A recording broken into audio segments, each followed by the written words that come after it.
ఒకడంటాడు కొండకి నడిచొస్తానంటాడు, ఒకడంటాడు స్వామి మీ హుండీలో 5 రూపాయలు వేస్తానంటాడు.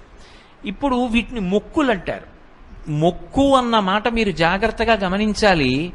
వెంకటేశ్వర స్వామి వారి హృదయం ప్రకారం అయితే వ్యాపారము కాదు. అది పాపము వలన దుఃఖం వస్తోందని వాడు తెలుసుకోవాలి. తెలుసుకుని పిలిచావు పరమేశ్వరుణ్ణి, ఆయన ఏం చేస్తాడు? నేను ఆదుకోకపోతే ఎవరు ఆదుకుంటారు లక్ష్మి? అందుకుని ఉంటాను ఈ కలియుగంలో వెంకటాచలం మీద. ఎవడు ఎక్కడ ఎంత మౌనంగా లోపల లోపల పిలిచినా నాకు వినపడుతుంది. నేను వింటాను, వాణ్ణి ఉద్ధరిస్తాను ఆపదలోంచి. వాడు నా మొక్కు తీరుస్తాడు. ఆ డబ్బు పట్టుకొచ్చి నా హుండీలో వేస్తాడు. నేనేం చేస్తానో తెలుసా? పరమధర్మాత్ముడు నన్ను చూడకుండా ఉండలేక, నాన్నగారిని చూడకుండా ఉండలేక వచ్చినటువంటి కొడుకులా, నన్ను చూడకుండా ఉండలేక వచ్చిన